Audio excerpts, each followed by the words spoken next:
પ્રભાત સાંગીનું 10મું અધ્યયન પ્રશ્ન વ્યાકરણ. પન્નહ નામ છે. પ્રશ્ન વ્યાકરણમાં મુખ્યતયા આશ્રમ અને સંબંધની વાતો છે. એટલે જે જીવને કર્મબંધની ખબર નથી, અજ્ઞાનની ખબર નથી, એ જીવો જાણે કે ખરેખર આનું ફળ શું છે. એટલે જે આશ્રવના સ્થાનો છે, હિંસા, જૂઠ, ચોરી, મૈથુન, પરિગ્રહ, એ પાંચે પાંચ પાપના જે સ્થાનો છે, એવાને એવા પાંચ આશ્રવ પછી સંવર્ત, પાંચ પાપ ત્યાગના કારણ છે. તો અહીંયા બે વસ્તુ બતાવી, યોગ અને ક્ષેમ, કે જો પાપનું આ ફળ છે, તો પાપ ત્યાગનું શું ફળ હોઈ શકે? એક પાપનું ફળ, બીજું પાપ ત્યાગનું ફળ, ત્રીજું સંવર એટલે કે ધર્મ આદરવાનું ફળ, ધર્મ જે આદર છે એનું ફળ શું હોઈ શકે? એટલે જેણે ધર્મનો સ્વીકાર કર્યો છે, એ પોતે માત્ર પાપ ત્યાગ કરે એવું નથી, પાપ ત્યાગ સાથે એના જીવનમાં જે સમયે એ ભાવ ધર્મની પ્રાપ્તિ થાય છે, ત્યારે એ ભાવ ધર્મ એને શુદ્ધિમાં લઈ જાય છે. આશ્રમનો અર્થ હતો અશુદ્ધિ, વિભાવ દશા, કર્મોનું આપવું અજ્ઞાનના કારણે. સંવરનો અર્થ શું છે? શુદ્ધિની પ્રાપ્તિ. એટલે પાલન કરવું અને પાલન કરી અને પવિત્ર બનવું એ જરૂરી હતું. એટલે પાલનમાં શું આવ્યું કે જ્યાં જ્યાં હિંસા છે, ત્યાં તમારે તમારા જેવા જીવનું ચિંતન કરવું. જ્યાં જ્યાં હિંસાનું સ્વરૂપ ઘાત કરીએ છીએ, ઘાતક પરિણામ છે, આક્રોશ છે, એ પરિણામ જો વ્યર્થ સામાન્ય રીતે હોય, વગર લેવા દેવાની હિંસાઓ થતી હોય, હિંસા કરવાની જ ના હોય પણ વગર લેવા દેવાની કરતો હોય, તો એવી હિંસાનું સ્વરૂપ હિંસા, અનુબંધ હિંસા, હેતુ હિંસા, આખું હિંસાનું સ્વરૂપ કેમ બતાવ્યું જ્ઞાનીઓએ? જો આ સ્વરૂપ એમણે બતાવ્યું હોત, આ સ્વરૂપ એમણે ન બતાવ્યું હોત, તો એનો પ્રભાવ શું પડતો? આખા જગતમાં ચારે બાજુ મત્સ્યા મત્સ્ય ન્યાય, મત્સ્યા મત્સ્ય ગલાગલ ન્યાય, મારા મારીને હિંસાને કચડી નાખો, આ ચાલતું. પરમાત્મા એ કેટલું મહાન ઉપકાર કર્યો, એમણે પોતે આદર્યા પછી જ કીધું, પહેલા ન કીધું. એમને એમના કેવલ જ્ઞાનમાં સ્પષ્ટ દર્શન થયું કે અહિંસાનું ફલ જો ભાવ ધર્મથી જોડાશે, અહિંસાનું જીવન જો ભાવથી જોડાશે, તો એ અનંત ભવના લાગેલા બધા જ ઘાતક પરિણામો દૂર થશે. કર્મો દૂર થશે એમ નહીં, ફરીથી ભાવ ધર્મ એટલે પરિણામ. કર્મ દૂર થશે એવું સ્વીકારવા જઈશું, તો કર્મ બાંધવાના ફરથી. પરિણામ જ્યારે તમે પ્રાપ્ત કરો છો પવિત્રતા સાથે, તો એ પરિણામનું ફળ શું મળ્યું? કે ફરીથી એવી વિરાધનામાં જવું નથી, ફરીથી એવી હિંસા કરવી નથી. એટલે જ્યારે કર્મ બદલવાની વિચારણા આવશે ને, તો ફરીથી કર્મ કરી દેશે, પણ પરિણામ જો બદલાશે ને એકવાર ના, તો ફરીથી નહીં થાય. એનું મૂળભૂત એક્ઝામ્પલ કયું છે? સમ્યક દર્શન. સમ્યક દર્શન આધારિત જેણે પણ આરાધના સ્વીકારી, સમ્યક દર્શન પછી જે કોઈ વિરાધના, જે કોઈ પાપ, જે કોઈ આસાધના દુખતા મને થઈ રહી છે, એમાં એટલા બધા નિષ્ઠોર પરિણામ નથી હોતા. બોલો, કર્મ બદલવા માટે અહિંસાનું પાલન થાય, ધર્મની થોડી સમજણ પછી, સામાન્ય સમજણ પછી પણ અહિંસાનું પાલન થાય, ધર્મ મળ્યો છે સંસ્કારથી, તો પણ અહિંસાનું પાલન થાય. પરંતુ આ બધું અહિંસાનું પાલન જો સામાન્ય રીતે હશે, કારણ કે અહીંયા આશ્રવ સંબંધના ચાર ભેદ કરવા હોય, ચાર ભાંગા તો થઈ શકે, અને આવું આપ્યું હશે ભૂતકાળમાં. અહીંયા ટોટલ પન્નવાણા જે છે, એટલે કે જે પ્રશ્ન વ્યાકરણ સૂત્ર છે, 10મું અંગ કહેવાય, જેના 91,36,000 પદો હતા. હવે 91,00,000 પદ તો હમણાં છે નહીં, હમણાં તો માત્ર 7500 પદ છે. એમાં 108 પ્રશ્ન વિદ્યાઓ, બીજી 108 અપ્રશ્ન વિદ્યાઓ, અને ત્રીજી પ્રશ્ન, એટલે કે દેવો જોડે જે વાત થઈ છે મુનિવરો દ્વારા. કોનો શબ્દ લખ્યો છે? આચાર્ય ભગવાન નહીં, સાધક દ્વારા જે દેવો જોડે વાત થઈ હતી, એ દેવોની ડિસ્કશન્સ, ચર્ચાઓ એ અહીંયા ઉતારી છે. એટલે કઈ કઈ ચર્ચા હતી? કે ભાઈ દેવને સાધુ ભગવાન ને કઈ ચર્ચા થાય? દેવ હોય એ સાધુ ભગવાન જોડે કઈ રીતે જોડાયો હોય? તો સામાન્ય માણસ જોડે જોડાય નહીં. અને જો ખરેખર સમકીતી દેવ હોય તો વિશિષ્ટ સાધક હોય જો જોડાય. જો વિશિષ્ટ સાધક છે, સાધક વિશિષ્ટ છે પણ અવધિ જ્ઞાન એને નથી, પણ એ અવધિ જ્ઞાની એવા દેવને પૂછે છે, એની ચર્ચા થાય છે. હવે આગમ જ્ઞાતા છે, શુદ્ધ જ્ઞાન છે, એમનામાં વિશિષ્ટ કક્ષાનું સમ્યક દર્શન બી હશે. અવધિ જ્ઞાન શાયદ ન હોય મુનિવર અવસ્થામાં અથવા ગુણસ્થાનકના કારણે, છતાં પણ જ્ઞાનના કારણે એ પ્રશ્ન પૂછે છે વિદ્યાઓના. હા, તો છેલ્લે દેવો દ્વારા બી જવાબ શું આવે ખબર છે? પૂર્વોમાં બધું પાલન હતું ને એટલે આનું વા ફળ છે. દેવો પણ પોતાના અવધિ જ્ઞાન શું કહે છે? હું ભૂતકાળમાં વિશિષ્ટ જીવન જીવ્યો છું, સંતોનું જીવન જીવ્યો છું, સાધકનું જીવન જીવ્યો છું, ભલાઈ કરી છે, બને ત્યાં સુધી બધા સત્કાર્ય જ કર્યા છે જીવનમાં. એ પુણ્યના સ્ટોકે મને દેવ બનાવ્યો છે. માટે એ જે પૂર્વના સંસ્કાર હતા ને, આજે મને તમારા જેવા સાધકો જોડે જોડાવાની ઈચ્છા થાય છે. જો એ સંસ્કાર ના હોત તો એને આ સાધનાનું આકર્ષણ ના હોત. એટલે સાધુ જીવન જોડે ચર્ચા ના કરતો. સાધુ જોડે ચર્ચા કેમ કરે? એક મિલિટરી માણસ હોય, મિલિટરી કર્નલ હોય, એ કોણ જોડે વાતચીત કરે? ગવર્નમેન્ટ જોડે કરે કે સાથની લારી વાળા જોડે કરે? એક રાજા મહારાજા છે, એ એના પ્રજાના સુખ માટે મંત્રીને પૂછે, કદાચ વ્યવસ્થા કરે, પણ એ બધે ફરફર ના કરે. તો અહીંયા જ્યારે ભગવંત સાથે વિદ્યાઓની ચર્ચા થાય છે, અને જે વિદ્યા નથી એવી અવિદ્યાની ચર્ચા થાય, તો વિચાર કરો એ બધી વસ્તુ એ કાળમાં, એ અવસરે એ મહાપુરુષોએ પુસ્તકમાં ઉતાર્યું. અને વર્તમાનના સમયમાં એવા બધા વિશિષ્ટ કક્ષાના જીવો ન હોવાના કારણે એ આપણા સુધી આવ્યું નથી. હવે મજાની વાત, આ આગમ આપણા સુધી નથી આવ્યું. વિશિષ્ટ તત્વવાળું, વિશિષ્ટ સંગ્રહવાળું, આશ્રય સંબંધના 9 પદની મહિમાવાળું આ આપણી પાસે નથી આવ્યું. આમાં 5 મહાવ્રતની વાતો છે. 5 મહાવ્રતમાં હિંસાઓ થાય એની વાતો છે. પણ આ આગમને લઈને જો વાસ્તવિક તમે ઘૂરતા જાઓ તો રંગ આવે કે ના આવે? ખબર છે કેમ? કેસર દેખાય 1 ગ્રામ, અને એ થાળી 1 ગ્રામ ડબ્બી માટે જ દેખાય. પણ જો 1 ગ્રામનું કેસર એ ભગવાનના ચરણે જાય ને તો કેસર ના જાય, એ ઘૂંટાયેલું કેસર જ જાય, જે માત્રા વધી જાય. એટલે અત્યારે આપણી પાસે 7500 પદ છે, હતા કેટલા? 91,36,000. તો પછી એ ક્યાં ગયા? કાળક્રમે કદાચ આપણી પુણ્ય એ ઓછી છે તો નથી મળ્યું આપણને, એ આગમ આપણને નથી મળ્યું. એ આપણને આગમ નથી મળ્યું છતાં પણ આપણા અંદર આવા 45 આગમના 91,00,000 નહીં, 91 કરોડ નહીં, 91 અરબ જેટલા શ્લોકો સમાય એટલું અનંત જ્ઞાન તો પડ્યું છે ને, કે નથી પડ્યું? તો જ્યાં અનંત જ્ઞાનનો સ્ત્રોત છે, એને આ બધું પામવું હોય તો એની પાસે શાસ્ત્ર ન હોય તો એની પાસે સમાધાન અથવા તો સિદ્ધિ અથવા તો સાધના એ હોય કે ના હોય?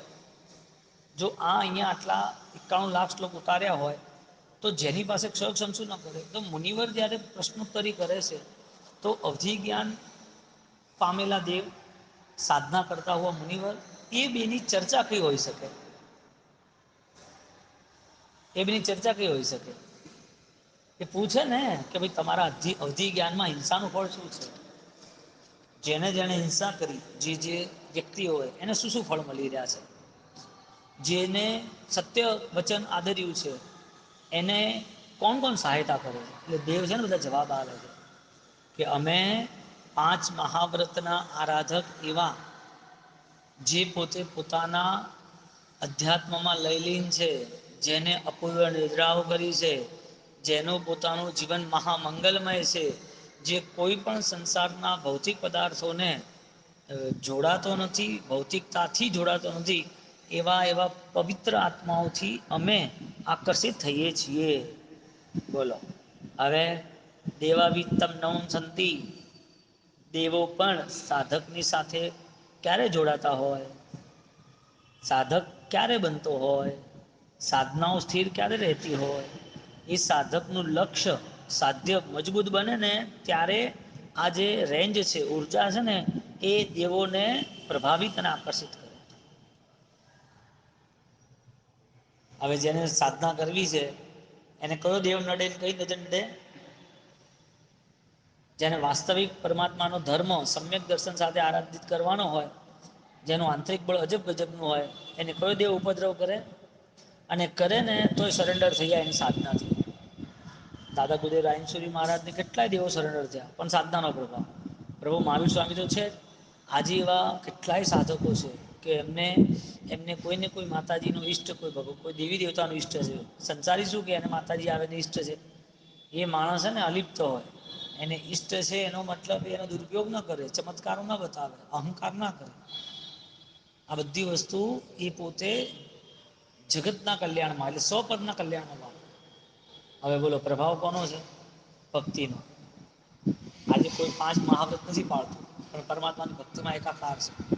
એટલે એકાકાર છે એનો મતલબ એ કે હિંસા ઓછી કરે છે, દુનિયા જોડે નથી જોડાય. કારણ કે દુનિયામાં જૂઠ સિવાય કે છે ને, દુનિયા આખી 5 વ્રત આશ્રવ, જૂઠ, હિંસા, ચોરી, ભયંકર પાપાચાર, વ્યભિચાર, પરિગ્રહ, લાલસા, લોભ, માયા, કપટ એના સિવાય કઈ છે નહીં. હવે એની જોડે જે રે એને શું મળે? કીચડ મારે એટલે એસેન્ટ મળે? નહીં, એને સુગંધ મળે? એને વાસ જ મારે એના ત્યાં. એટલે જે સંસારી જીવ છે, જો એ ખરેખર 5 મહાવ્રત, 5 ધર્મ, મહાવ્રત એટલે ધર્મ, 5 વ્રત જે છે અહિંસા, અહિંસા, સત્ય, અદત્તાદાન એટલે કોઈ વસ્તુ ન લેવી, જો એ જોડાય તો એનામાં સુવાસ આવે. હવે થોડાક સમય માટે કોઈ થોડી આરાધના કરી લે તો એ બધો દ્રવ્ય સંંબર છે, ભાવ સંંબર નહીં. એટલે 4 ચૌભંગી કરીને આપણે સંબર સંબર, સંબર આશ્રવ, આશ્રવ આશ્રવ, આશ્રવ સંબર. સામાન્ય રીતે એમ વિચારીએ ધર્મ અને અધર્મ. આશ્રય સમજ ધર્મ ધર્મ, ધર્મ અધર્મ, અધર્મ ધર્મ, અધર્મ અધર્મ.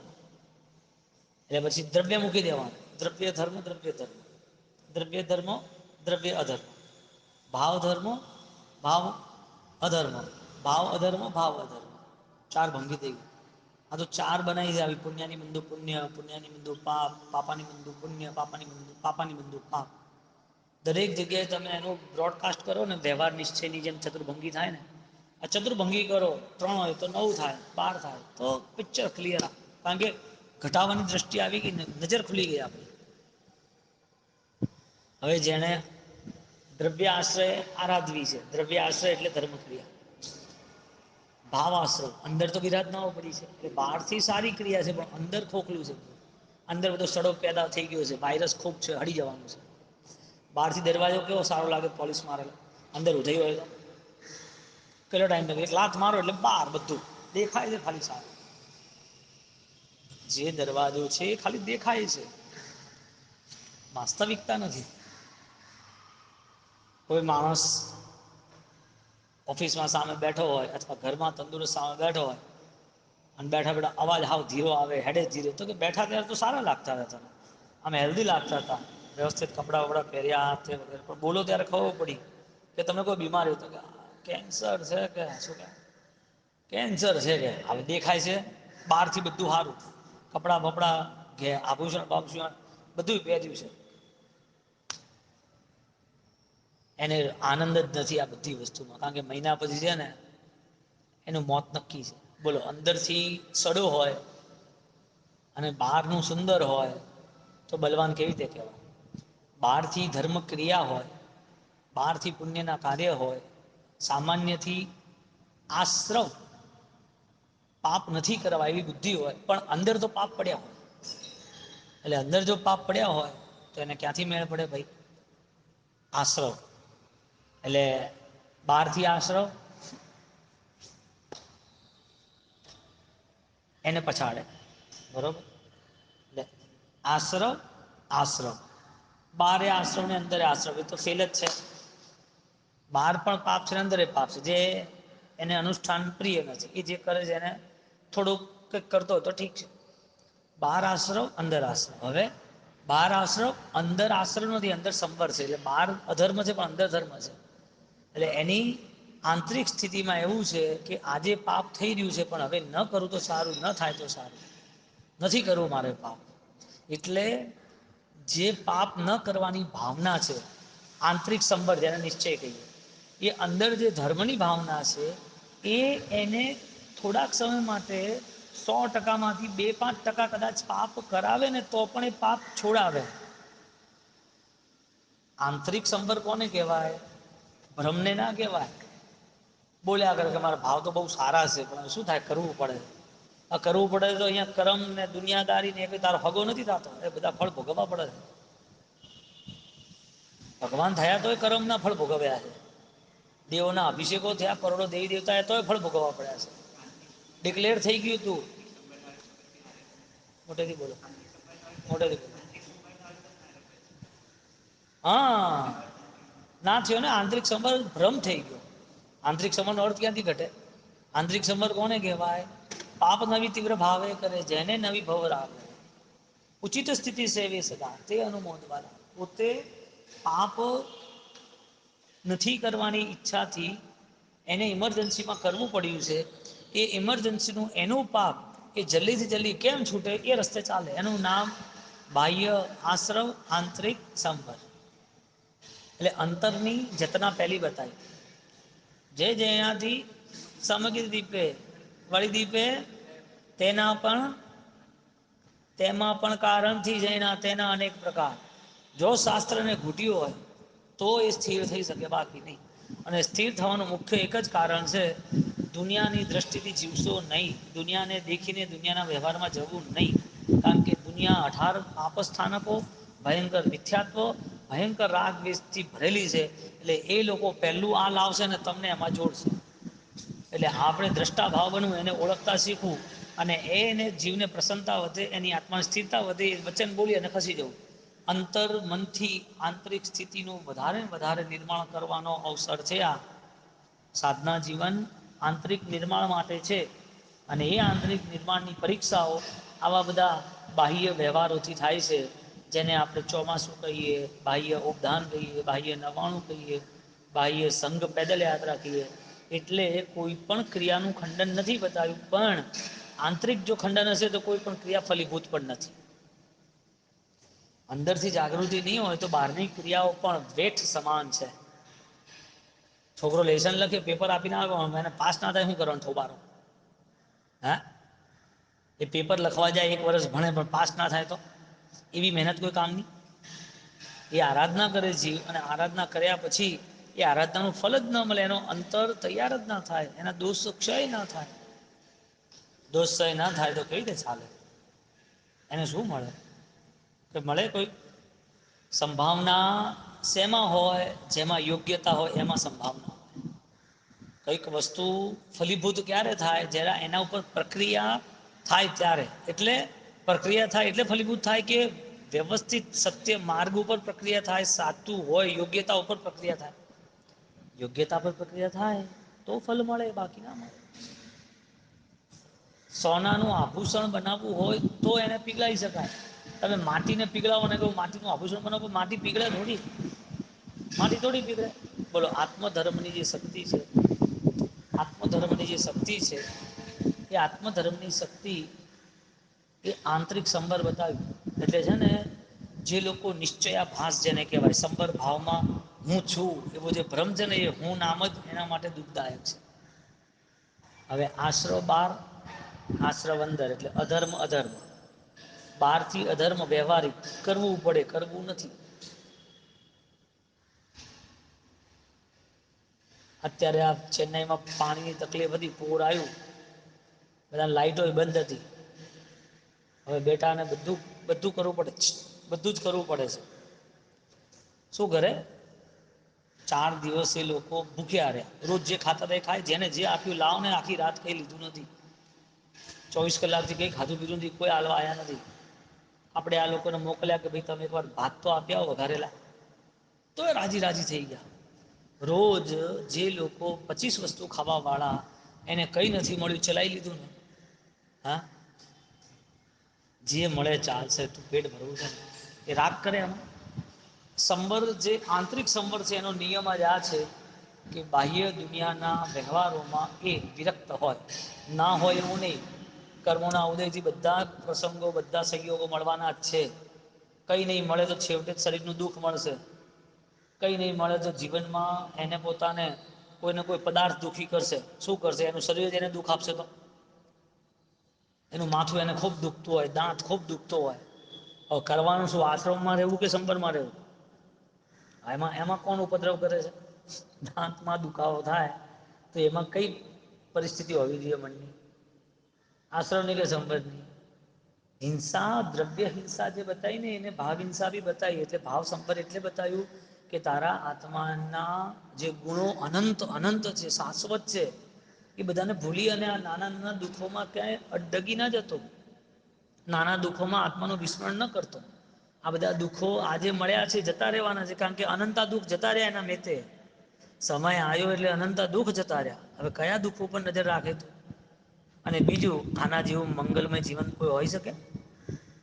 જ્યાં સ્વતંત્રતા છે, જ્યાં કર્મક્ષય અને અજ્ઞાન દશાને ક્ષીણ કરવાની ઈચ્છાઓ થવી જોઈએ, જ્યાં પોતે પરમાત્માના અભિક્ષા મિલન થઈ જાય, કેવું કહેવાય આનંદ! પાંચ મહાવ્રતની કેવી જબરદસ્ત વાતો લખી. અને દ્રવ્ય સંભર આશ્રવ જે આવ્યું ને, દ્રવ્ય આશ્રવ, ભાવ આશ્રવ, એટલે બંને બાજુ પાપ.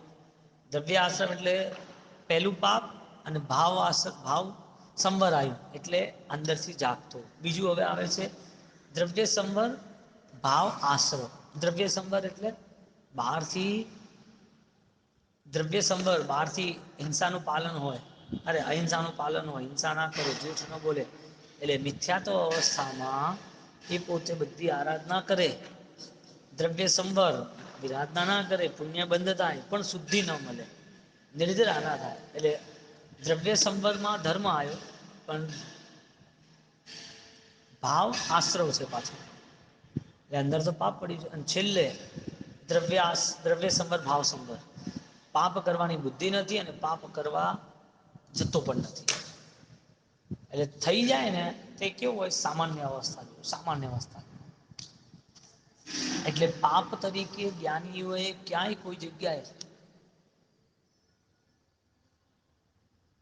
દ્રવ્યને એટલું મહત્વ નથી આપ્યું. આપ્યું તો છે જ, પણ એટલું નથી આપ્યું. કેમ? કારણ કે જે ભાવ સંવરમાં રહ્યો છે ને એને પણ આવો અવસર શાયદ આવશે, કદાચ આવશે, કદાચ, રેર કેસ, તો પણ એનો ભાવ ધર્મ, એનું ભાવ સંવર ટકી રહે ને, એ દ્રવ્ય ઉપર ઓછી નજર કરવાની કીધી. એટલે જ્યારે અપ્રમદ પ્રમદનો ઉપરના ગુણ સ્થાનકોમાં જાય ને, ત્યારે એ જે પોતાની ધ્યાનની ભૂમિકા, ચૈતન્યની ભૂમિકા, આંતરિક એનું શૈલેષીકરણ થાય ને, ત્યારે આ દ્રવ્ય ભાવ સંવરો, દ્રવ્ય સંવરો એનાથી આગળ નીકળી ગયા.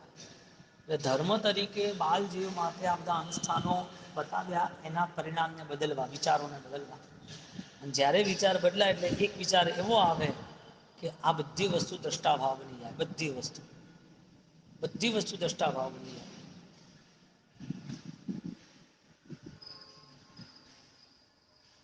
જેને દવા લેવાની છે એને કેટલો આનંદ આવે? ન લે દવા કે લે? આનંદ રહિત દવા લે, ખુશ રહિત દવા લે. દવા તો લેવી જ પડશે ને, કડવી છે તો લેવી પડશે, પણ સાજા થઈશું તો આરાધના કરશું એમ સમજીને દવા લેવી પડે. દવા લેવાનું કાર્ય રાગ ભાવનું હોતું નથી. એટલા માટે અહીંયા પાંચે પાંચ મહાવ્રત આશ્રવ સંબંધના ચાર ભેદ જે અહીંયા આપ્યા નથી, પણ આપણે ઘટાડી શકીએ. અને જ્ઞાનીઓએ સ્વરૂપ હિંસા, અનુબંધ હિંસા, હેતુ હિંસા બતાવી છે. અને આગળ જે એને 18 પાપસ્થાનકની સજાઓમાં પહેલા 5 વ્રત જે શાવકના લક્ષી, એવી ને એવી 5 મહાવ્રતની સજાઓ બતાવી, 5 મહાવ્રતની 25 ભાવનાઓ બતાવી છે. હવે આ બધા અધ્યાત્મના વિષયો છે ને, કેસર પાહે ના રહેવું જોઈએ, કેસર ઘૂટાવવું જોઈએ, રંગ ચડવો જોઈએ, તો મજા આવે. તો 1300 શ્લોક પ્રમાણ છે અત્યારે ઉપલબ્ધ. નવાંગી ટીકાકારે 46 શ્લોક પ્રમાણ અને જ્ઞાન સ્વામી 75 પ્રમાણ અહીંયા સાહિત્ય ઉપલબ્ધ કર્યું હતું. હવે આ બધું ચરણ કરનાનું યોગ છે. અમુક કથાઓ આમાં વિશેષ રીતે રાખેલી છે. એટલે અહિંસાનું સ્વરૂપ બતાવ્યું પહેલા તો. એમાં અહિંસાના સ્વરૂપમાં જલચર સ્થલચર એટલે 5 પૃથ્વી કાય, આપણે જે જીવ વિચાર કરવા ભણીએ ને, હવે વિચાર કરો. પન્નવણા પ્રશ્ન, વ્યાકરણ, સૂત્ર અને જીવ વિચાર. બોલો, જીવ વિચાર આમ જોવા જઈએ તો પ્રશ્ન વ્યાકરણનું છે, અને આમ જોવા જઈએ તો જીવ વિચાર પ્રશ્ન વ્યાકરણ ભણી ન શકે, પણ કેટલો ઉપકાર કર્યો. વાદી વેતાલ શાંતિ સુધી મહારાજા જે વડા ગચ્છથી અને જે થરાદમાં નિર્માણ થયું જીવ વિચારનું, એ જીવ વિચારનો આખો પ્રશ્ન વ્યાકરણ એમાં બધા જ 84 લાખ જીવો, એમાં પૃથ્વીકાય અબકાય ચારે ગતિના જીવો, એ ચારે ગતિના જીવોનું સ્વરૂપ, એને રહેવાની જગ્યાઓ, એને રહેવાનું આયુષ્ય, રહેવાનો સમય, એનામાં કેટલા સમયે દુઃખમાં રહેશે, કેવું સુખમાં રહેશે, એ બધું બદલાશે. તો પછી શું મળશે? જીવ આશ્રય બધું બતાવ્યું છે, જડ આશ્રય નથી બતાવ્યું. આપણને શું લાગે કે 84 લાખ છે હો જીવો, શરીર છે, શરીર નથી. આ શરીર એ તારું નથી, એ બતાવવા માટે અહીંયા કીધું છે. એ જણાવે છે કે 84 લાખ એ તારું શરીર નથી, પણ તું આમાં રહીને આવ્યો, છોડીને આવ્યો ને, એ તું જાણ. અને તું હવે જેને તું હેરાન કરીશ ને, પાછું તારે ત્યાં જવું પડશે. તું જેને દુઃખ આપે છે, પાછો તારે ત્યાં જ પહોંચવાનું છે. એટલે જે જીવ પ્રત્યે ધૃણા છે, દ્વેષ છે, અથવા જે જીવ પ્રત્યે અત્યંત રાગ છે, તો એનો મતલબ એ છે કે તને આત્માનો રાગ નથી, કહેવાય જીવ પ્રત્યે, એ વસ્તુનો રાગ છે, એ વ્યક્તિનો રાગ છે, એ સાધનોનો રાગ છે, એ રહેન સહેન જે પરિસ્થિતિ છે, એ વસ્તુ તમને અનુકૂળ પડે એટલે એવી રીતે રહેશે. હવે એ જીવને દુઃખ આપ્યું છે જીવોને, એટલે કે જેને પીડા આપી છે એનું કર્મ ભોગવવું પડે કે ન ભોગવવું પડે? જેને રાગ કર્યો છે એ રાગના જે બંધનો હતા, હે, ઋણાનું બંધ જેને કહેવાય, એ ભવિષ્યમાં એનો રાગ પૂરો થશે કે નહીં થાય? એટલે એની જોડે જોડાવવું પડે કે ના જોડાવવું પડે? એટલે આગલા ભાવમાં જે તમારાથી પરિચિત જે રાગી છે એ જીવો જોડાશે, અને જે જીવોને, એટલે જેને પીડા દુઃખ આપ્યા છે, હિંસા કરી છે, એ હિંસાના પેમેન્ટો બાકી રહેશે જો પ્રાયશ્ચિત ન થયા, જો કઠિન તપસ્યા ભાવનાઓ આંતરજ્ઞાનમાં ન જોડાયા, તો એને ભવિષ્યમાં બીજા ત્રીજા ભાવમાં એ બધા પેમેન્ટ ચૂકવવાના. એટલે જેને જેને દુઃખ આપ્યા છે એ બધા દુઃખ લેવા પાછા આવશે. અને એ દુઃખ આપ્યા છે એટલે ભવ ભ્રમણ વધ્યું છે. બોલો, સંસારમાં ભયંકર અવૃત્તિનું દુઃખ ખરું કે નહીં? બોલો, સંસાર એટલે પરિભ્રમણ ખરું કે નહીં? તો સાધુ એટલે શું? પરિભ્રમણનું પૂર્ણ વિરામ. સાધક કોને કહેવાય? એ હિંસા મુક્ત વ્યવસ્થામાં હોય. બોલો, હિંસા થતી હોય ત્યાં એ ક્યાંથી હોય? હિંસાથી દૂર રહે કે ના રહે? એટલે બોલો, ભાવ હિંસા ક્યારે સ્વીકાર કરે? દ્રવ્ય હિંસા તો પોતાના હાથમાં નથી. ચલો, દ્રવ્ય હિંસા પોતાના હાથમાં નથી. દાખલા તરીકે આપણે વિહાર કરીએ, સંસારીને તો શું, એ વિરાટના ઊભી જ છે, એટલે એ તો જીવને ક્યારે યોગ આવશે ભગવાન જાણે. પણ જે સાધક છે, જેને સમજ જીવન સ્વીકાર્યું છે, અથવા સ્વીકારવાની તૈયારી છે, અથવા તો એ જીવો પ્રત્યે કરુણાવાન છે, એ જીવને ઇમરજન્સીમાં, અથવા તો આપતકાલીન વ્યવસ્થામાં, અથવા તો જ્યાં કશું બીજો કોઈ રસ્તો જ નથી જીવ દયા પાડવાનો, ત્યાં એ જે જીવ હિંસા થાય છે ને, એ જીવ હિંસામાં એનું દ્રવ્ય આશ્રવ છે, પણ ભાવ ધર્મ છે, પ્રાયશ્ચિત ભાવ છે. ક્યારે બચવું, ક્યારે આમાંથી મુક્ત થવું, એના કારણે એ હિંસા ન કરવાની ભાવનાથી, દુઃખ ન આપવાની ભાવનાથી એ ઓછું પાપ લાગે છે. બોલો, જાગૃતિ શરીરની છે કે આત્માની છે? પોતાના આત્માની જાગૃતિ હોય ને તો જ બીજાના આત્માને જોઈ શકાય. પોતાની સુખની અનુકૂળતા હોય ને તો જ છે ને વારે વારે સુખ પાછળ પડે, મારે આ સુખ જોયું, મારે આ સુખ જોયું. બીજાના દુઃખમાં આનંદ ક્યારે આવે? એને પસંદ છે બીજા દુઃખી થાય એમાં, એટલે છે ને દુઃખ આપતો જાય ને મજા લેતો જાય. એટલે મૂર્ખામી શું છે? નવા દુઃખો બુક કરે છે, નવા દુઃખો. તો જે પરિસ્થિતિ અહીંયા બની દુઃખ આપવાની, તો એ જીવનું દુઃખ, જીવ દુઃખી થયો, પડ્યો, જીવ દુઃખી થયો, પડ્યો, મર્યો, જીવ દુઃખી થયો, પડ્યો કે ન પડ્યો? એ જીવે જે દુઃખ આપ્યું, એ દુઃખના કારણે એને હવે ફળ ક્યારે ભોગવવાનું? એને ફળ ક્યારે ભોગવવાનું દુઃખનું? આજે ન ભોગવાન તો બાકી તો ખરું ને? નવો ભાવ લેવો પડે કે ના લેવો પડે? બોલો, દુઃખ એ ભવનું કારણ ખરું કે નહીં? હા, દુઃખ એ ભવનું કારણ ખરું કે નહીં? બોલો, તમે હવે જીવ જાણશે તો જીવોને દુઃખ મુક્ત કરવાનો ભાવ જાગશે ને? જીવ જ કોણ છે ખબર જ નથી. હા, એટલે સાધના પહેલા સાધનાની જાણકારીઓ બતાવી. હવે જે માત્ર સામાન્ય જ્ઞાન છે, એને આ ક્યાં સમજણ પડે કે મારે ભવિષ્યમાં નવા ભાવ નથી કરવા? એને આ જ ભાવને, આ જ દુનિયા દેખાય ને, આ જ સંસારના રાગ દેખાય છે, આ સંસારના સંબંધો દેખાય, એવું ક્યાંથી વિચારશે કે દુઃખની પરંપરાથી હું મુક્ત થઉં? એ ક્યાં દેવગુરુ ધર્મ જોડે જોડાય? દેવગુરુ ધર્મ જોડે જોડાવ એટલે કે મૂર્તિ જોડે જોડાવવું થોડી છે. મંદિર જોડે કે ઉપાસક જોડે કે ખાલી ઓખોળે એવું થોડી છે. એનું મહાવ્રતનું પાલન, જીવદયાનું પાલન, એ પોતે એવી અવસ્થામાં જાય કે એ સર્વ જીવોને એ પોતે દુઃખ મુક્ત કરવાની ભાવના રાખે. સવિ જીવ કરું શું શબ્દ છે? કેમ સાહેબ એ જીવો છે ને, એ જીવોને પણ મારે દુઃખ નથી આપવું. એ જીવો મુક્ત કેમ થાય એવી રીતે મારે ચાલવું છે. જો એની મુક્તિની ઈચ્છા હોય તો એને દુઃખ આપે? એને હેરાન કરે? એટલે કોઈ પણ સંસારનો જીવ હોય, ભૂલ થાય તો ઈચ્છા દુકડમ બને ત્યાં સુધી મૌનપૂર્વક દ્રષ્ટા ભાવે ચલાવી લેવું અને આપણી નિજાનંદની મસ્તીમાં આગળ વધવું. કારણ કે સંસારનું સ્વરૂપ જ્ઞાનીઓએ જોયું છે. અવધિ જ્ઞાની પેલા ઇન્દ્ર મહાદેવ એને કહે છે. બોલો, હવે આ બધી વસ્તુ છે ને વિશિષ્ટ જ્ઞાન હોય તો જ ડાયજેસ્ટ થાય. એટલે જ આ બધા સૂત્રો છે ને જેને ભણવાના છે ને એને આગળનો વિશિષ્ટ અભ્યાસ કરવો જરૂરી છે. એમને માં બધા આગમો ભણવાની વાત નથી આવતી. કારણ કે આ બેસે જ નહી ને એને. એ તો કે યાર કઈ રીતે બેર પડે છે. એને ખબર તો પડી ગયો ને કે આ દોષ છે કે નથી, આમાં બીજા જીવને પીડા છે કે નહીં, બીજા જીવ મારી પ્રત્યે દુશ્મની શત્રુતા રાખે છે કે નહીં, એ તો એને સમજ પડવી જોઈએ ને. એ સમજણ પડશે, ખ્યાલ આવશે તો એનું પરિભ્રમુખ થશે ને. તમારે ભાવમાં ભટકવું છે કે નથી ભટકવું, નવો ભાવ કરવો જ નથી કરવો. ભગવાન પૂછે છે નવો ભોગ કરવો છે કે નથી કરવો? તમે કહો નથી કરવો. કે ના તો કે કેમ નથી કરવો? કારણ શું? આ સંસારમાં બહુ બધા દુઃખો છે. આ સંસારમાં પરિભ્રમણ છે. આત્માનું જ્ઞાન જાણ્યું, આત્માની મુક્તિ માટે કહો છો તો મુક્તિ માટે તો આ રસ્તો છે શાસ્ત્ર જ્ઞાન. તો પછી કેમ નથી અપનાવતા? એટલે જોઈએ છે મોક્ષ, પણ મોક્ષ પ્રમાણે અનુસરણ નહીં કરવાનું. આત્માની ચિદાનંદ મસ્તીમાં અપરંપાર મસ્તીમાં રહેવું છે. પણ એ રહેવા માટે આપણે મહેનત નથી કરવી. બસ આજે અહીંયા મસ્ત બેઠા બેઠા બધું મળી જવું.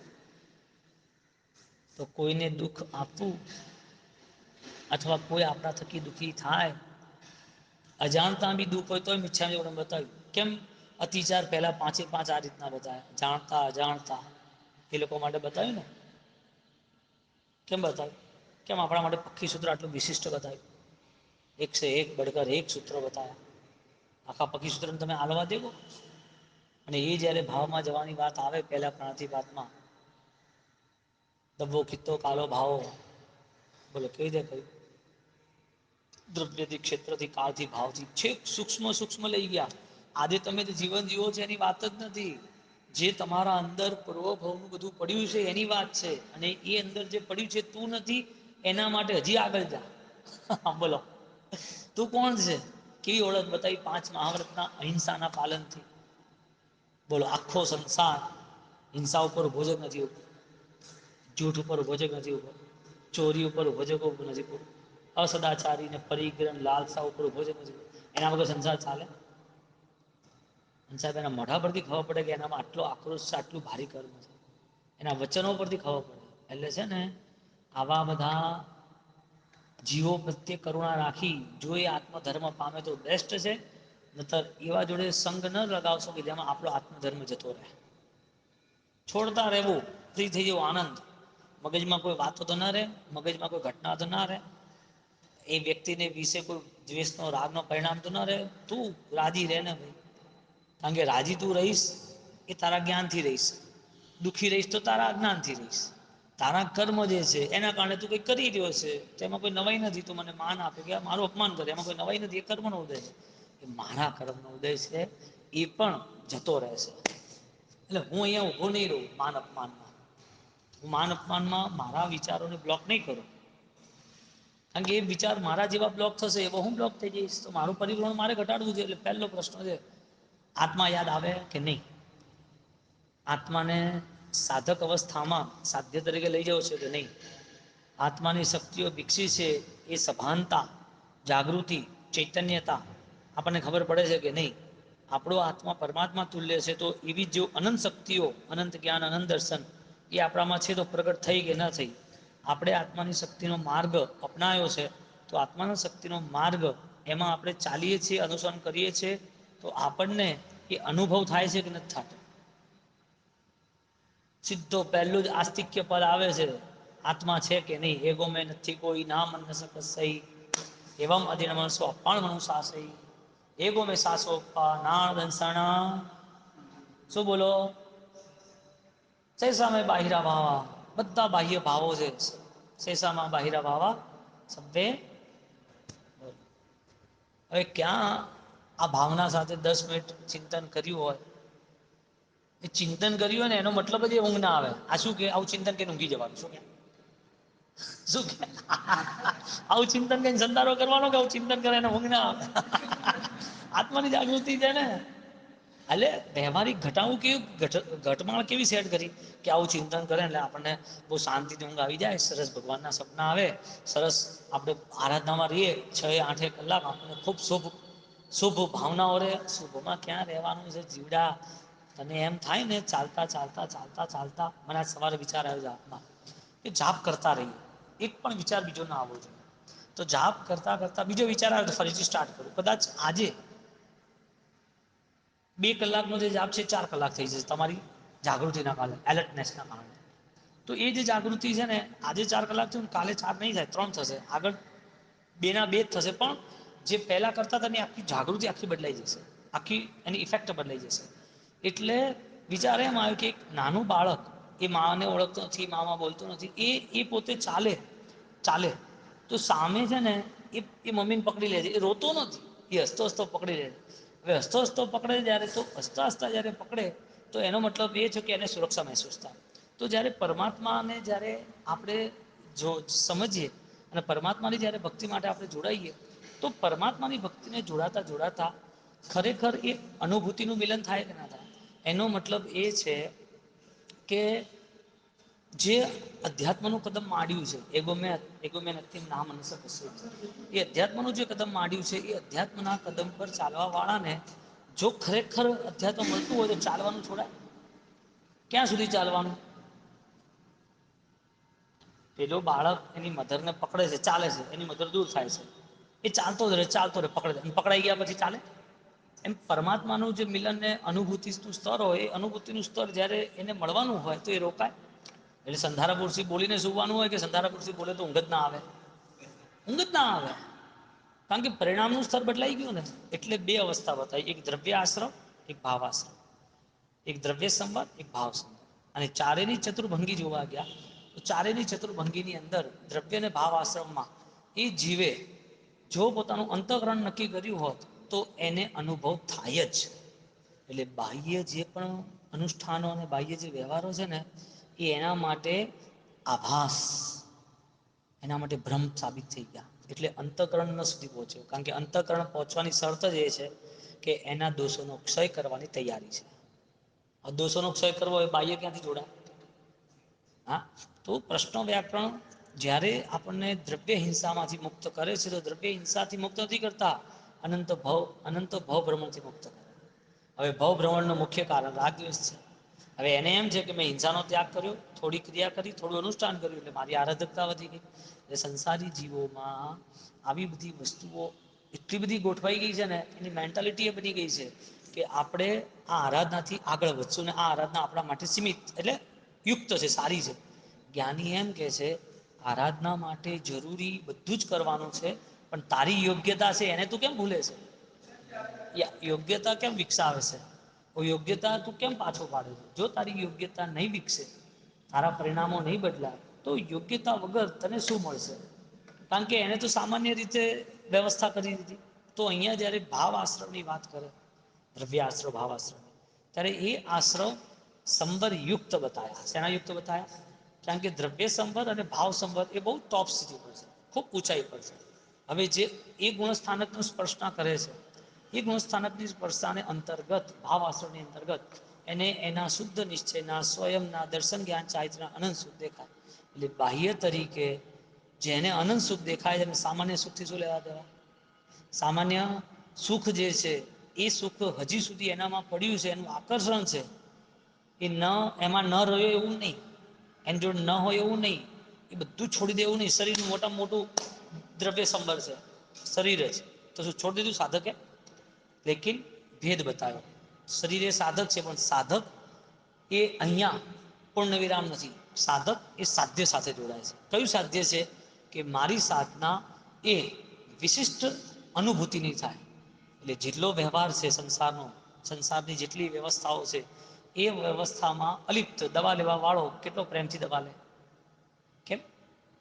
કેન્સર વાળાને કેવા સરસ કપડાં પહેરાવાના, કેવા આભૂષણ પહેરાવાના, રાજી હોય?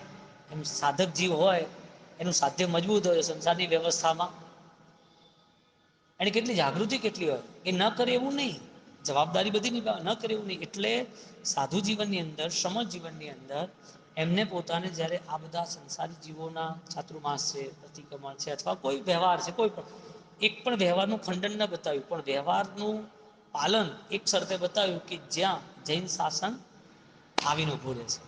એટલે એની ભાવની પરિણતિ ભાવ ધર્મની યોગ્યતા વિકસે છે.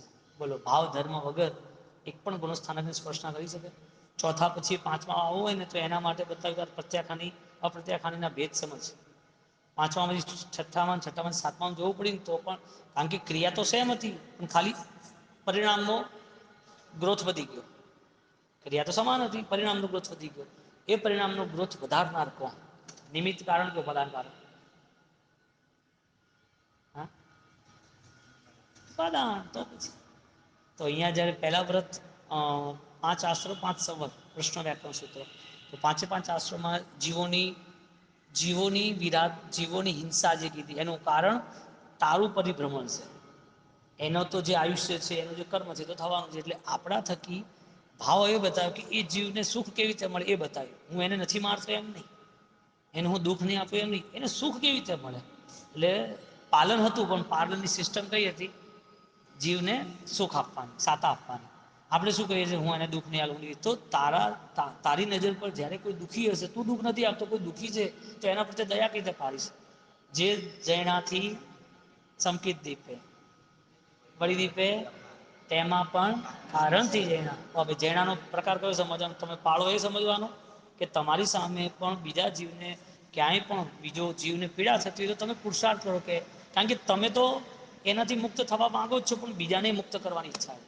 એટલે પ્રભુ મહાવીર શાસન રસી શબ્દો એક એક પદાર્થો કેવા મૂક્યા ભાવ સંભારમાં. હવે ભાવ સંબંધ જે 5 વ્રત જીવ દયા હતું, એવી રીતે જીવ વિચાર આખું મૂક્યું. એવી રીતે જૂઠ, જે સંસારમાં એ લોકોને ચાલે નહીં, કારણ કે જૂઠ અને પરિગ્રહ કન્સલ્ટ છે.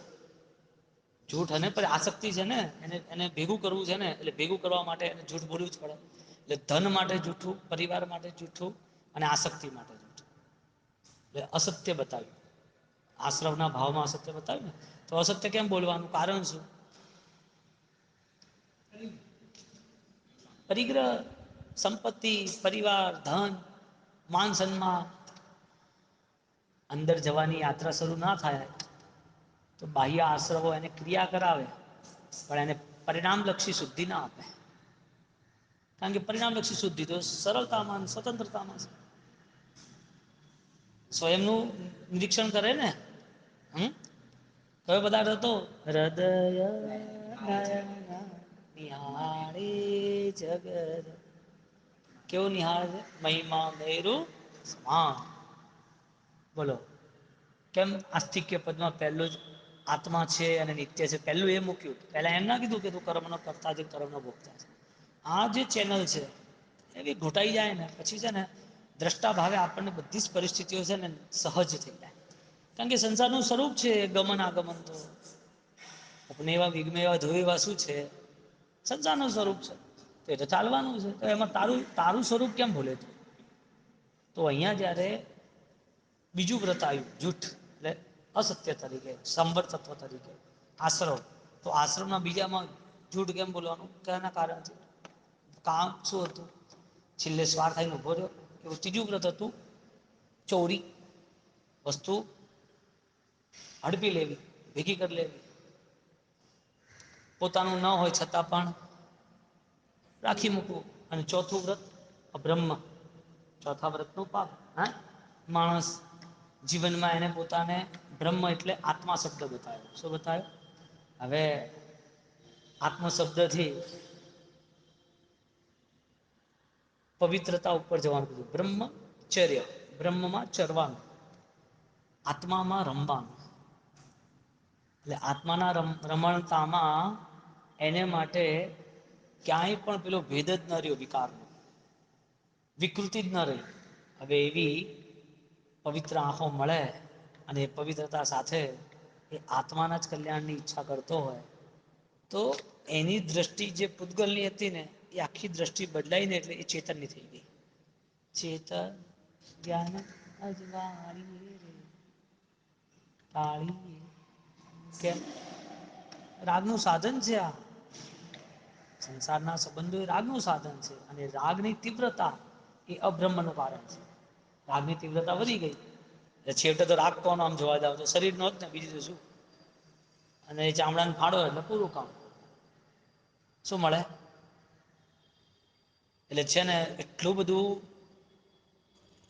કષ્ટદાયક જીવન જીવે, એટલા બધા અનુષ્ઠાન પ્રિય બને પણ અધ્યાત્મ પ્રિય ન બને. અને અધ્યાત્મ પ્રિય બનતા જ આખી દ્રષ્ટાભાવની સ્થિતિ બદલાઈ જાય. એટલે એ ઘટના દરેકના જીવનમાં ઘટી છે. ત્યારે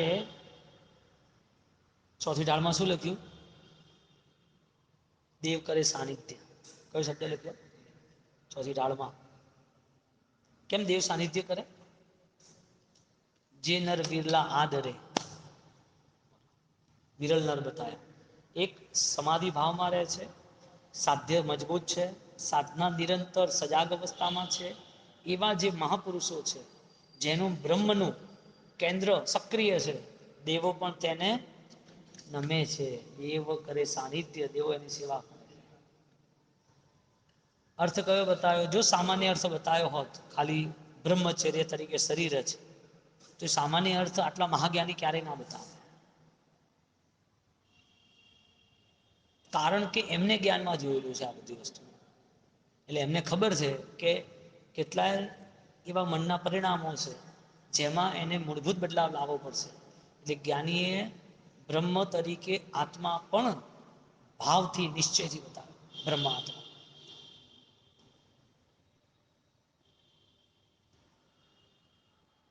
તો જ્યાં ખાલી જબરદસ્તીથી પાલન નતું કે તું સાધુ બની ગયો પાલન કરી લે, જબરદસ્તી નથી. તું ખરેખર આત્મા માટે જાગૃત છે એના માટે સાધક બને. આવી સ્થિતિ બતાવી. માટલું છે અને ફૂલ છે. માટલું ફૂટી જાય ને ફૂલ કરમાઈ જાય, બેમાં ફરક શું? જ્ઞાની કહે છે બેમાં ફરક છે. જોવા જઈએ તો બે પૂતગલ છે અને જોવા જઈએ તો માટલા લાંબો સમય ચાલતું, ફૂલ લાંબો સમય ચાલતું. એટલે દ્રષ્ટિ કઈ બદલાય ખબર છે? જે નાશવંત છે ને ફૂલ જેમ કરવા માટલું ફૂટે એટલે એના પ્રત્યે ઘણો બધો વિભાવ ન રાખતા, એના પ્રત્યે ઘણું દુઃખ ન થતું ફૂટી ગયું હતું. હશે ફૂટી ગયું છે તો પૂતગલનો સ્વભાવ. અહીંયા શું બતાવ્યું ખબર છે? શરીર તમારું હોય કે પરાયું હોય, તમારે કરવું છે શું? તમારે બ્રહ્મમાં રહેવું છે ને, તો પછી બ્રહ્મ જ જોવાય ને. અહીંયા પાંચમું પછી પરિગ્રહ બતાવ્યું. રાગ માણસને લાલસાઓ પૂરી જ ન થાય. લાલસા પૂરી થાય ને એવું એને ગમે પણ એવું કરે નહીં. લાલસા પૂરી થાય એવું ગમે ખરું પણ કરે નહીં. કોઈને પૂછો કે કેટલા પૈસા છે? 10 કરોડ. હવે નહીં ને, હવે જરૂર નહીં પડે. હા કે જરૂર નહીં પડે તો છોડ દે. છોડાય નહીં કે ત્યાં જઈએ થોડા ફ્રેશ તો થઈએ, ઓફિસે દુકાને જઈએ તો થોડું સારું લાગે. આ બધું છોડાય નહીં કે તો છોડીને કરવાનું શું? કે શું કે પછી છોડીને કરવાનું શું? એટલે જે લોકો 60 વર્ષે આયા છે, 70 વર્ષે આયા છે ને, એ લોકોને કદાચ છૂટી બી ગયું હોય ને તો છૂટ્યા પછી બી એની અવસ્થા કેવી છે ખબર છે? પામવાની નથી. હકીકતમાં માનવ જીવન શેના માટે સફળ બનાવવાનું હતું? માનવ જીવન સફળ બનાવવાનું લક્ષ્ય શું હતું? કે હું મારા આત્માને ઓળખું ને મારા આત્માની શક્તિને હું જાગૃત કરું. કઈ થોડી ક્રિયાઓ કરી અને થોડા અનુષ્ઠાનો કરીને સાધુ જીવન સામાન્ય બી પૂરું થઈ જાય તો જ્ઞાનીએ ના પાડી દીધી કે આ નહીં ચાલે. કેમ? કારણ કે તારી જાગૃતિ એ છે કે પૂર્વનું અનંત કાળનું વિભાવ દશાનું જોર તારામાં છે. અનંત કાળનું આપણે શું વિચારે છે કે મારા કર્મ ખપાઈ દો. કર્મ તો પાછા બંધાઈ જશે. કર્મ ખપાઈશ તો બંધાતા નથી. તો કર્મ ખપે એ જરૂરી છે કે અજ્ઞાન ખપે જરૂરી? અજ્ઞાન જવું જોઈએ. કારણ કે જ્ઞાન દશા બીજા ભવમાં પણ સમ્યક દર્શન વાળો જીવ બીજા ભવમાં પણ એ અલ્પ કર્મ બાંધશે, અધિક કર્મ નહીં બાંધે. સૈનિક મહારાજા સાહિબના ધણી ખરા. કેટલાય સમકીતી આત્માઓ છે જે આ ભવ છોડીને ગયા પણ ત્યાં એટલા કર્મ બંધ નથી. કારણ કે અજ્ઞાનની સ્થિતિ જ નથી. હવે જ્યાં સમ્યક દર્શનની પ્રાપ્તિ ના હોય એ જીવને સાદું જીવન શું ને સાધના શું ને આ જીવન શું ફરક પડે? એને શાસ્ત્રોથી શું લેવા દેવા? ક્રિયાથી 9.5 પૂર્વ ભણવા વાળાને શું લેવા દેવા? એટલે શાસ્ત્ર એ આધાર છે કે સાધ્ય એ આધાર છે? હા, કયો શબ્દ વાપર્યો? સંકેતની સજ્જામાં 18 પાપસ્થાનમાં છેલ્લે સંકેત આધાર બતાવ્યો.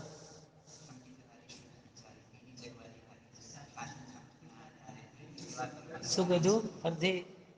સંકેતધારી. પહેલો શબ્દ મૂક્યો સંકેતધારી. શ્રુતનો આચાર એ પછી આવ્યો. પહેલા શું આવ્યું? વ્રત આવ્યું કે પહેલા શુદ્ધિ આવી? ચોથું ગુણસ્થાનક શુદ્ધિ નું આવ્યું, પછી પાંચમું ગુણસ્થાનક નિયમ પચખાણ નું આવ્યું. એટલે મિથ્યાત્વ અવસ્થામાં જે કોઈ આચાર પળાયા છે એ બધા આચાર મિથ્યાત્વના કારણે અંધકારની યાત્રા એને ક્યાંય આગળ ના લઈ જાય. મિથ્યાત્વના કારણે એ બધા આચારોનું ખાલી ફળ પુણ્ય હોય, અને પુણ્ય એને કંઈક સામગ્રી સાથે જોડે તો એ બધી સામગ્રી એને પાપ કરાવનારી બને, કારણ કે એની પાસે સમ્યક દર્શનની ધારણા નથી. એટલે અહીંયા અર્થ બતાવ્યો કે સંકિત ધારી સુત આચાર્ય. જો સમ્યક દર્શન હશે ને તો બીજા ભાવમાં પણ એને એ પરિણામ નહીં આવે તીવ્ર રાગદ્વેષમાં. બીજા ભાવમાં એ જાનવરની દુનિયા દુઃખ પડે છે, પણ એને એટલા બધા આર્થ ધ્યાન, એટલું બધું રૌદ્ર ધ્યાન, એટલો બધો સંકલેશ પેદા નહીં થાય, કારણ કે એનું જીવદળ પૂર્વભાવમાં તૈયાર થયેલું છે. એટલે ફરજિયાતપણે જીવદળ તૈયાર થયું હોય તો પણ નિર્મળતા રાખે, જીવદળ તૈયાર ન થયું હોય તો નિર્મળતાથી જીવદળ તૈયાર કરે. એટલે બોલો સમ્યક દર્શન પ્રથમ આવ્યું કે ના આવ્યું? હા બોલો, સમ્યક દર્શન વગર કેટલી આરાધનાઓ કરવાની? હા ધૂમધામે. પછી કેમ કેમ આવું લખવું પડ્યું 500 વર્ષ પહેલા? વિષય રસમાં ગૃહી માચિયા નાચિયા. બોલો, એનો મતલબ કે જે કંઈ કરવું છે એમાં મજા આવી જોઈએ. પછી ધર્મ હોય કે તીર્થયાત્રા હોય કે ગમે તે હોય. તો ભાઈ જૈણા ના મૂકતા ને? જૈણા કેમ મૂકી? તે કારણથી જૈણા એવો શબ્દ અપવાદ માટે મૂક્યો, પણ મૂળ શબ્દ કયો મૂક્યો? જે જૈણાથી સંકેત દીધે. સમ્યક દર્શન થી જૈણા બતાવે. જો હવે વિવેક દ્રષ્ટિ ના હોય, શાસ્ત્રનો અભ્યાસ મૂળથી ન હોય, બાહ્ય ભાવો એને પોતાને છાડે જ. જીમ જીમ બહુ સૂત બોલો, બહુ શ્રુત, ઘણું શ્રુત છે છતાં કામનું નહીં. માટે પહેલા સમ્યક દર્શન. સંકિત ધારી સુત આચાર્ય. કેવો તાલમેલ કર્યો ભગવંતે! સંકિત ધારી શ્રુત આચાર્ય. જીમ જીમ બહુશ્રુત બહુજન સંમત. એ શ્રુત ભલે હોય, બહુજન સંમત ભલે હોય, પણ શાસન know very. Team team gym શાસન નો વેરી. જો નિશ્ચય નવી દરિયો. હવે આ વાતોને તો ક્યાંય લેવા દેવા જ નથી. મારા ઢોલ લગાડા. ભેડ બકરી ભેગી જ કરો, બીજી વાત જ નહીં. વિવેક રાખો કે પહેલા મારી જાગૃતિ મારા અધ્યાત્મ માટે છે. મારે બાહ્ય ભાવથી જગત શું છે એનાથી કોઈ લેવા દેવા નથી. કોણે શું કર્યું, કોણ કેટલું કરે, કોઈ લેવા દેવા નથી. કેમ? કારણ કે એ સમય અને એ શક્તિ હું ત્યાં આપીશ ને તો મારું રહી જશે, કારણ કે આ આયુષ્ય અલ્પ છે, આ આયુષ્ય ક્ષણિક છે, આ આયુષ્ય બહુમૂલ્ય છે. આ આયુષ્ય જ્ઞાનીઓએ જોયેલું અને વખાણેલું છે. હવે જ્ઞાનીના વચનથી આપણે દૂર થઈશું. એટલે આપણા થકી ક્યાંય આવું ના થઈ જાય એ ધ્યાન રાખવા માટે કીધું. કોઈ કરે છે એ દ્રષ્ટિ આવતી જ નથી. એ દ્રષ્ટિ આવી તો આત્માનું વિસ્મરણ થયું, અને આત્માના વિસ્મરણ જેવું કોઈ મોટું અજ્ઞાન નથી. તો અહીંયા 5 જેમ પ્લસ બતાવે એવા 5 માઇનસ બતાવે. માઇનસ બતાવ્યા અહિંસા સામે હિંસા, સત્ય સામે અસત્ય, અદત્તા દાન એની સામે આપણે અસ્તેય, અબ્રહ્મ સામે બ્રહ્મ, અને અપરિગ્રહ અને પરિગ્રહ. લાલસા બોલો, પેરેલલ છે ને એક વસ્તુ બતાવી ક્યાં કે તમે આ જ કરો, આ ના કરો. એવું કીધું તમે કે હિંસા પાળો ને અહિંસા, બંનેના ફળ બતાવ્યા. હિંસાનું ફળ આ છે, અહિંસાનું ફળ આ છે. બોલો, એ તમે એમ સમજો કે મેં 28 કરી લીધી, મારું માસ્ટર થઈ ગયું એટલે હું રાજા બની ગયો. તમે સમજો કે મેં આ બધા 45 આંકડા ભણી લીધા અને મજા આવી ગઈ, કે હું તો મસ્ત આરાધના સાધના કરું છું, હું તો એકાંતમાં બેસી ગયો એટલે ફળીભૂત થઈ ગયો. હિંસા હિંસા અંતર્મનથી સ્વીકારી. હિંસા હિંસા, કારણ કે જે પરિણામો છે તો સ્વયં કરવાના છે, અને સ્વયંના પરિણામો જાગૃત ન થાય તો ચાલે નહીં. વિતરાગની આજ્ઞા છામી દુઃખમ